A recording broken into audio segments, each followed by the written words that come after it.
నమస్తే. తెలంగాణ వ్యాప్తంగా ఆర్టీసీ కార్మికుల సమ్మె రెండో రోజుకు చేరుకుంది. పటాన్చెరు నియోజకవర్గ వ్యాప్తంగా సమ్మె ప్రభావం చాలా స్పష్టంగా కనిపిస్తుంది. కొన్ని చోట్ల కొన్ని డిపోల నుంచి పోలీసు అధికారుల సాయంతో ప్రైవేట్ డ్రైవర్లతో ఆర్టీసీ బస్సుల్ని నడిపే ప్రయత్నం చేస్తూ ఉంది.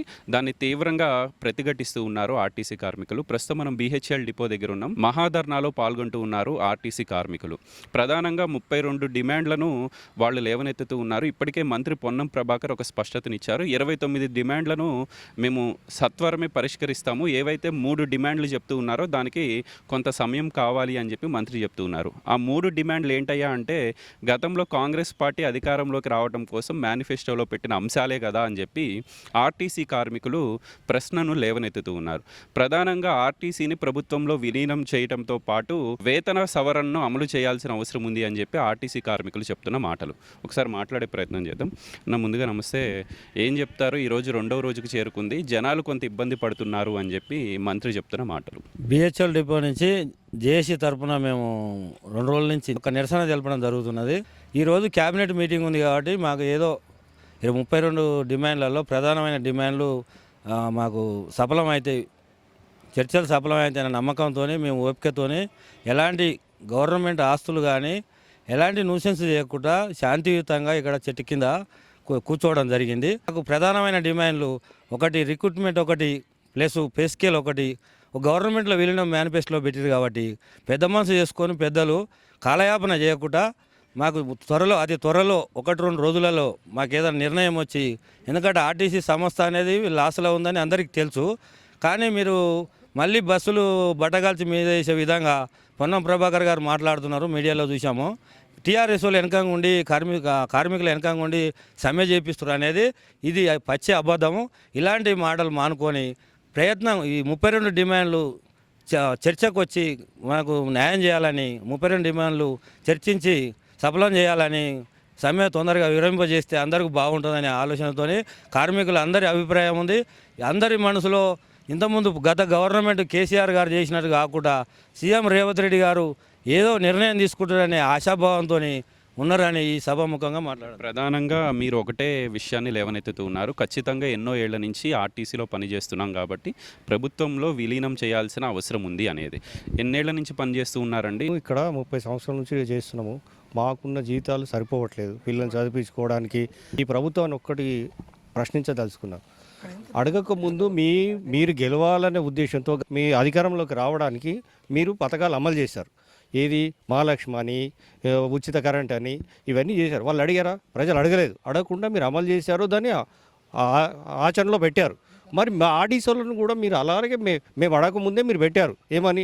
యూనియన్ పునరుద్ధరిస్తాము, 2 పే స్కేల్ ఇస్తాము, ఏరియర్స్ ఇస్తాము, అవన్నీ చెప్పారు. మరి చెప్పినే మేము అడుగుతున్నాం. మేము మిమ్మల్ని వేరే గొంతమ్మ కోరికలు అడగట్లేదు. మేము ఇప్పుడున్న పరిస్థితుల్లో ఈ రేట్లు పెరిగిన అనుగుణంగా మేము పిల్లల్ని చదివించుకోవాలి, మేము బతకాలంటే కొంతమంది రెంట్లో ఉన్నారు, ఎక్కడెక్కడ నుంచి రెంట్లకు ఉన్నారు. రెంట్లు కంటుకోవాలంటే రెంట్లు పెరిగిపోయినాయి, నిత్యావసర సరుకులు పెరిగిపోయినాయి.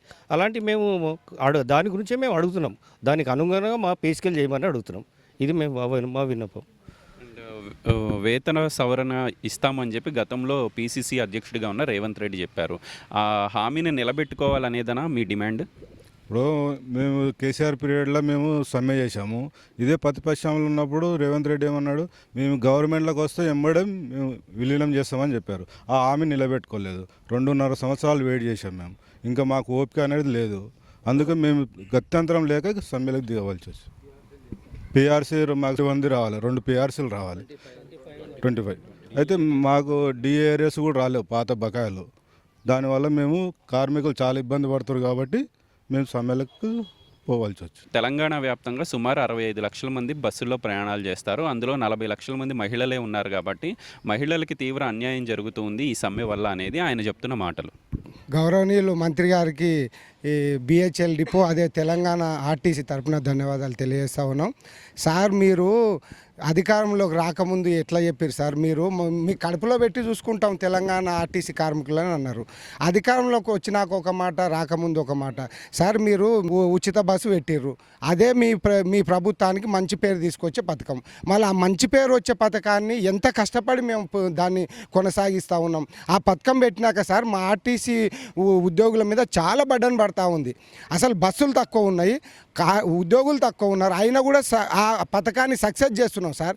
ఎన్ని సమస్యలు వచ్చినా ప్రభుత్వం మీద ప్రేమతోటి అభిమానంతో ఈ ప్రభుత్వం మాది అని, మాకు మేలు చేస్తుందని, మమ్మల్ని ఆదుకుంటుందని మీరు ఇచ్చిన హామీతో మీ మీద అపారమైన గౌరవంతో మా కాంగ్రెస్ ప్రభుత్వం వస్తే రేవంత్ రెడ్డి గారు, పొన్నం ప్రభాకర్ గారు మీ మీద అపారమైన గౌరవంతో మేము ఎంత కష్టమైనా పనిచేస్తున్నాం సార్. చేసిన 3 సంవత్సరాలు అవుతుంది మీ ప్రభుత్వాన్ని మేము చేస్తారని నమ్ముతా ఉన్నాం. ఇంకా 3 సంవత్సరాలు అవుతున్నా కూడా మీరు చేయకపోతే ఎప్పుడు చేస్తారు? ఎప్పుడు మా పరిస్థితి? మరి పే స్కేల్ చేస్తామన్నారు, అదేవిధంగా ప్రభుత్వంలో విలీనం చేస్తామన్నారు. మీరు విలీనం చేయండి సార్. మీరు ఎంత కష్టపెట్టినా, మీరు ఎంత పని చేయమన్నా చేస్తాం సార్. మా మీద నమ్మండి. మీ మీద మాకు అపారమైన గౌరవం ఉంది, ప్రేమ ఉంది సార్. మమ్మల్ని కూడా నమ్మండి.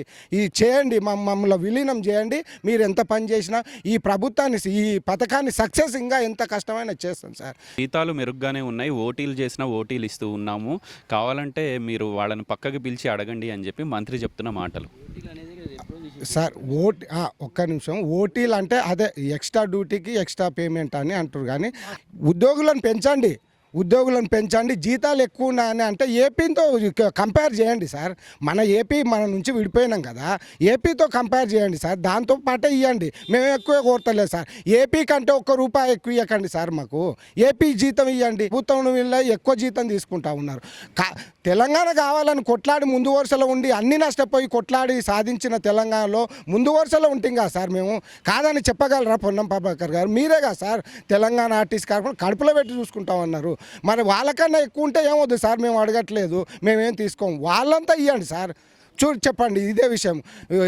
ఎక్కువ ఏపీ కంటే ఎక్కువ లేదు, ఏపీ కంటే తక్కువ ఉంది జీతం, దాంతో పాటు ఇవ్వండి అని మేము కోరుతా ఉన్నాం. చివరిగా ఇది రాజకీయ ప్రేరేపిత సమ్మె అని చెప్పి స్వయంగా మంత్రే మాట్లాడుతున్నారు. దాని వెనక ఎవరో హరీష్ రావు ఉన్నాడని, బీఆర్ఎస్ వాళ్ళు ఉన్నారని.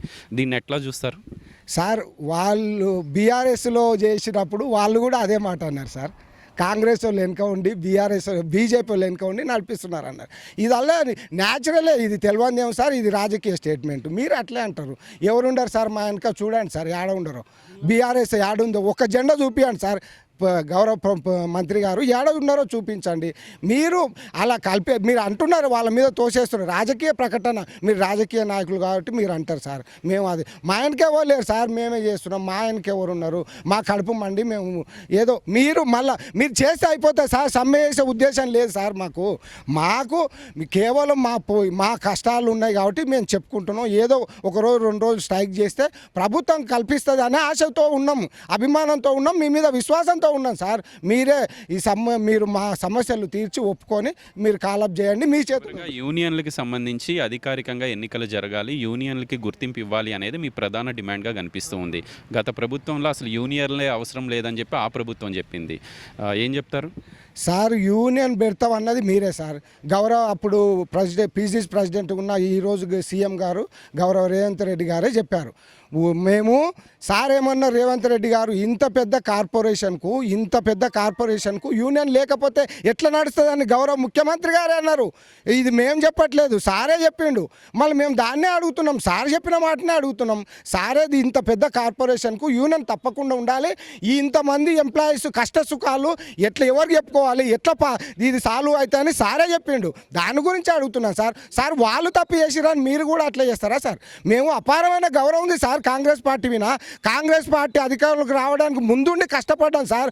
మా బస్సుల్లో జనాలంతా మోటివేసి మంచిగా వాళ్ళకి చెప్పి మేము అందరు ప్రజలను కూడా ఇన్ఫ్లుయెన్స్ చేసినాం సార్. మేము ఆర్టీసీ కార్మికులం కాబట్టి దయచేసి అర్థం చేసుకోండి సార్. చివరిగా ప్రైవేట్ డ్రైవర్లతో బస్సుల్ని నడిపే ప్రయత్నం ప్రభుత్వం చేస్తుంది. ఈరోజు బర్కత్పుర డిపోలో కూడా ఓ ప్రైవేట్ డ్రైవర్ వెళ్ళి ఏకంగా గేట్నే బద్దలు కొట్టేశాడు. ఎట్లా చూస్తారు, ఏం చెప్తారు? అనుభవం లేని డ్రైవర్లతో తీస్తే ఇట్లాగే జరుగుతుందండి. ఎందుకంటే మేమంటే కొంచెం బయట అనుభవం ఉండి దీంట్లో ట్రైనింగ్ చేసి ఎక్స్పీరియన్స్ మాకు ఒక్కొక్కరికి 20 సంవత్సరాలు 30 సంవత్సరాలు ఎక్స్పీరియన్స్ ఉన్నది. దానివల్ల ఇప్పుడు ఆటో నడిపే వాళ్ళు మామూలు 1 ఇయర్ ఎక్స్పీరియన్స్లో ఏముంటుందండి? ఏముండదు. ఒక్కరోజు ట్రైనింగ్ ఇచ్చి పంపిస్తున్నారు. ఒక్కరోజులో ఏమొస్తుంది? మాకు 3 నెలలు ట్రైనింగ్ ఇస్తారు. మాకు 3 నెలలు ట్రైనింగ్ ఇస్తేనే మేము అంత జాగ్రత్త నడపగలుగుతున్నాం. ఒక్కరోజు ట్రైనింగ్లో ఏం నేర్చుకోగలుగుతారు వాళ్ళు? దానివల్లనే ఇట్లాంటి సంఘటనలు జరుగుతాయండి.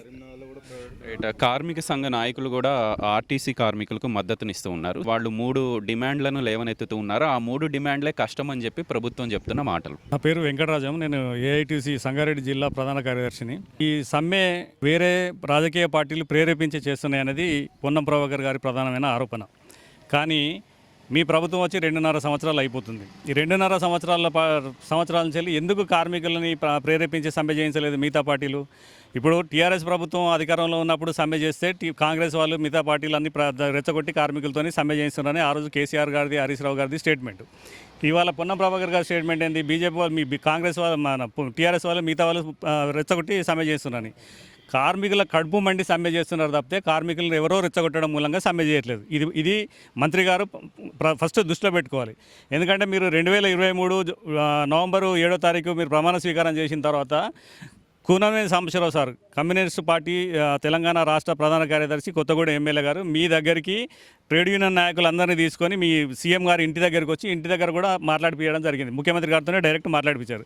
ముఖ్యమంత్రి గారు ఆర్టీసీ మీద అరగంట సేపు మాట్లాడి నేను సానుకూలంగా స్పందిస్తున్నాను, ట్రేడ్ యూనియన్ లేకపోతే, యూనియన్స్ అంటూ లేకపోతే వీళ్ళ సమస్యల మీద చర్చించడానికి అవకాశం ఉండదు కదా, కాబట్టి ఖచ్చితంగా నేను ట్రేడ్ యూనియన్ రీఓపెన్ చేస్తాను అని చెప్పేసి మాటిచ్చాడు. అదేవిధంగా ప్రభుత్వంలో విలీనం చేయాలంటే నేను కొత్తగా ప్రభుత్వం ఏర్పడింది కాబట్టి మాకు కొంత టైం కావాలి, దీని మీద మేము ఒక కమిటీ చేసి స్టడీ చేసి ఖచ్చితంగా ఆంధ్రాలో ఎట్లా జరుగుతుంది, దాంట్లో మంచి చెడులు ఏమున్నాయి అవన్నీ కూడా మేము విశ్లేషించి మనం ఒక నిర్మాణాత్మకంగా అంటే మంచి ఇదిగా చేద్దాము, దాన్ని పర్మిట్ విలీనం చేస్తా అని చెప్పేసి మాటిచ్చాడు. కానీ దానికి వ్యతిరేకంగా ఇవాళ పరిణామాలు జరుగుతున్నాయి. ఇప్పుడు ప్రైవేట్ వెహికల్ తీసుకొచ్చేసి మొత్తం పెడుతున్నారు. పొన్నం ప్రభాకర్ గారు ఏమంటారు? ఇవన్నీ సెంట్రల్ గవర్నమెంట్ ఫండ్స్ నుంచి వస్తున్నాయి అని చెప్పేసి అంటున్నారు. సెంట్రల్ గవర్నమెంట్ ఫండ్స్ నుంచి వచ్చినప్పుడు స్టేట్ గవర్నమెంట్ డైరెక్ట్ తీసుకొని డ్రైవర్ కండక్టర్లు అందరినీ స్టేట్ గవర్నమెంట్లో పెట్టాలి కదా, కార్పొరేషన్లో పెట్టాలి కదా. నువ్వు ప్రైవేట్ డ్రైవర్లను ఎందుకు పెడుతున్నావు? బండికి మెయింటెనెన్స్ ప్రైవేట్ వాళ్ళు ఎందుకు చేస్తున్నారు? అంటే దీని ఉద్దేశం ఏంది? రాబోయే రోజులలో ఇక్కడ ఉన్న వాళ్ళ డ్రైవర్లను డిపోలో పనిచేసే వాళ్ళందరూ పొట్టగొట్టడమే కదా. ఇప్పుడు ఈ మధ్య కాలంలో హైర్ బస్సులు నడపడానికి, అదే ప్రైవేట్ బస్సులు ఏవైతే ఎలక్ట్రికల్ ఈవీ వెహికల్స్ ఉన్నాయో అవి నడపడం కోసం ఇక్కడ డిపోలలో పనిచేస్తున్న వీళ్ళందరూ పనికిరారు, వీళ్ళందరినీ జిల్లాలకు వెళ్ళిపోవాలని చెప్పేసి ఒక సర్క్యులర్ డైరెక్ట్ గవర్నమెంట్ ఇచ్చేది. మీరందరూ బయటకు వెళ్ళిపోండి, వాళ్ళని వేరే వాళ్ళని తీసుకొచ్చి వాళ్ళని రిక్రూట్ చేసి ఇస్తామని. ఎందుకు? వీళ్ళు ఇన్ని సంవత్సరాలు ఒక్కొక్కరు 30 సంవత్సరాల సర్వీస్ ఉన్న వాళ్ళు ఇక్కడ పనిచేస్తున్నారు. వీళ్ళు ఇంత సమర్థవంతంగా డిపోలు నడిపిస్తున్నారు. ఇప్పటిదాకా పెట్రోల్ డీజిల్ కన్జంప్షన్లో కూడా మనం భారతదేశం మొత్తంలో కూడా మనం నెంబర్ 1 ప్లేస్లో ఉండేవాళ్ళం. అట్లాంటి పరిస్థితి నుంచి ఇలా పొల్యూషన్ కారణం చెప్పేసి, పొల్యూషన్ ఎఫెక్ట్ అవుతుంది ఆర్టీసీ మూలంగా అని చెప్పి మీరు ఆర్టీసీలోకి ఈవీ బస్సులు తెస్తున్నారు. సంతోషం, దీన్ని ఎవరు కాదనట్లేదు, స్వాగతిస్తున్నాం. కానీ ప్రైవేట్ వాళ్ళని తీసుకురావడానికి మాత్రం ఖచ్చితంగా వ్యతిరేకిస్తున్నాం. ఇది కరెక్ట్ పద్ధతి కాదు. ఎందుకంటే ట్రేడ్ యూనియన్గా మేము కూడా చెప్పాం, మేము డైరెక్ట్ సీఎం గారికే చెప్పాము, పొన్నం ప్రభాకర్ గారికి డైరెక్ట్ కలిసి చెప్పాము, మాట్లాడాము, ఇవన్నీ సమస్యలు ఉన్నాయి, మీరు పరిష్కారం చేయండి అని చెప్పాం. కానీ కార్మికులు ఎన్నిసార్లు అడిగినా, ఎన్నిసార్లు మాట్లాడినా, ఎన్నిసార్లు మీ దగ్గరకు వచ్చి చర్చలు చేసినా మీరు ఎట్లాంటి నిర్ణయాలు తీసుకోకపోవడం మూలంగా మీకు 40 రోజుల ముందు సమ్మె నోటీస్ ఇచ్చారు. మీకు అనఫీషియల్గా ఎక్కడ పోలేదు, ముందు సమ్మె నోటీస్ ఇచ్చారు. మీరు సమ్మె నోటీస్ ఇచ్చిన తర్వాత కూడా కమిషనర్ మేడంతో ఒక మీటింగ్ పెట్టి చేసి దాంట్లో ఒక క్లారిటీ ఇప్పించలేదు మీరు. తర్వాత ఈ రేపు సమ్మెకు పోతామనగా ఈ రోజు మిడ్ నైట్ నుంచి సమ్మెకు పోతామని మొన్న స్టార్ట్ చేసిన తర్వాత సాయంత్రం మీరు చర్చలకు పిలిచి అది కూడా ఒక ఐఏఎస్ ఆఫీసర్లతో 5 మందితో ఒక కమిటీ చేసిందని చెప్పేసి ఆ కమిటీలో చర్చలు వాళ్ళేమో డైరెక్ట్ మాకు 4 వారాల టైం కావాలి, మేము ఇవన్నీ ఆలోచించుకోవడానికి టైం ఇచ్చిన తర్వాత మేము ఆలోచించుకొని ఏం చేయాలనేది గవర్నమెంట్కి రిఫర్ చేస్తాం. చేసిన తర్వాత అప్పుడు విషయం అని చెప్పేసి వాళ్ళు ఏకపక్షంగా లేచిపోతే అంటే కార్మికులు మీరు ఏ రకంగా ట్రీట్ చేస్తున్నారు? కార్మిక వర్గాన్ని, కార్మికులకు కూడా మీరు న్యాయం చేసే ఉద్దేశంలో మీ ప్రవర్తన ఇక్కడ కూడా కనిపించట్లేదు. మీరు చేసేది చాలా అన్యాయంగా ఉంది. ఇది టీఆర్ఎస్ గవర్నమెంట్ లాగానే మీరు కూడా ప్రవర్తిస్తున్నారు తప్పితే మీరు కార్మిక వర్గానికి న్యాయం చేసే విధంగా ప్రవర్తిస్తలేరు. కాబట్టి కార్మికులందరూ ఈరోజు ఏకతాటిపైకి వచ్చి వీళ్ళు ఇవాళ సమ్మె చేస్తున్నారు. ఈ సమ్మె చేయడంలో ఉద్దేశాన్ని కార్మిక వర్గం మీదకి నెట్టేయద్దు. ఇది ప్రభుత్వం కావాలని కార్మికులను రెచ్చగొట్టి కార్మికులతో సమ్మె చేయిస్తుందని చెప్పేసి మేము ఏఐటీసీగా భావిస్తున్నాం. కార్మికులు అందరూ కూడా అదే భావిస్తున్నారు. ఎందుకంటే మీకు తగినంత సమయం ఇచ్చారు. మీరు వచ్చి 2.5 సంవత్సరాలలో మీరు ఆర్టీసీ ఇష్యూను పరిష్కారం చేయడం కోసం ఎట్లాంటి చర్యలు తీసుకున్నారు? ఎలాంటి చర్యలు తీసుకోలేదు. అసలు కార్మికుల మీద ఎంత విపరీతమైన బర్డెన్ పడుతుంది. పొద్దున డ్యూటీకి పోతే 12 గంటలు డ్యూటీ చేస్తున్నారు. ఓటీ ఇస్తామని చెప్పి చెప్తున్నారు. ఎక్కడ ఓటీ ఇస్తున్నారు? ఓటీ ఎక్కడ రావట్లేదు. ఓటీ అనేది మాట చెప్తున్నారు తప్పితే ఓటీ ఎక్కడ రావట్లేదు. 7 గంటలు 8 గంటలు చేయాల్సిన డ్యూటీ వాళ్ళు నైట్ 10 గంటలు 12 గంటలు డ్యూటీ చేస్తున్న డ్రైవర్ కండక్టర్లు ఉన్నారు. మరి మీరు కనుక నిజంగా మీరు ఏంది మన షీట్ తీసుకుంటే ఇది ఉంటుంది కదా, దాన్ని ఏమంటారు, ఎస్ఆర్ సీట్ తీసుకుంటే ఎస్ఆర్ సీట్లో మీకు క్లియర్గా అనిపిస్తుంది ఆయన ఎన్ని గంటలకు డ్యూటీ ఎక్కాడు, ఎన్ని గంటలకు డ్యూటీ రిలీవ్ అయిపోతున్నాడు అనేది. మీరు దాన్ని చూసుకొని దాన్ని బేస్ చేసుకొని మీరు ఖచ్చితంగా వాళ్ళకి ఓటు ఇవ్వగలుగుతారా? కాబట్టి మీరు నెపాన్ని ఇప్పుడు మహిళలకి మేము మహాలక్ష్మి పథకం ఇచ్చాము, దీని మూలంగా వాళ్ళు బాగా బెనిఫిట్ అయ్యారు, ఇవాళ వాళ్ళందరికీ అన్యాయం జరుగుతుంది అనేది మీరు ఏదైతే చెప్తున్నారో, మహిళల మీద ఎంత ప్రేమ ఉందో మేము కాదంటలేదు. మహిళలకు ఆ మహాలక్ష్మి ఇవ్వండి, మీరు ఇంకా మొత్తం అందరికీ కూడా టోటల్గా తెలంగాణ రాష్ట్రంలో ఉన్న ప్రజలందరికీ ఫ్రీ సర్వీస్ ఇవ్వండి. కార్మిక వర్గం రెడీగా ఉంది, చేస్తారు, వాళ్ళ డ్యూటీ వాళ్ళు చేస్తారు. కానీ సరి అయిన బస్సులు ప్రొవైడ్ చేయరు, సరి అయిన రిక్రూట్మెంట్ ఉండదు, తర్వాత పని భారం పెరిగింది, తర్వాత వాళ్ళకు రెగ్యులర్గా ఇవ్వాల్సిన మీరు విలీనం చేస్తామని మీరే మాట ఇచ్చారు, విలీనం చేయరు, ఎంప్లాయ్మెంట్ ఇవ్వరు. ఇన్ని రకాల ఇబ్బందులు పెడుతున్న క్రమంలో వీళ్ళు ఎట్లా మీకు అనుకూలంగా కార్మిక వర్గం ఎట్లా ప్రభుత్వానికి అనుకూలంగా పనిచేయాలి?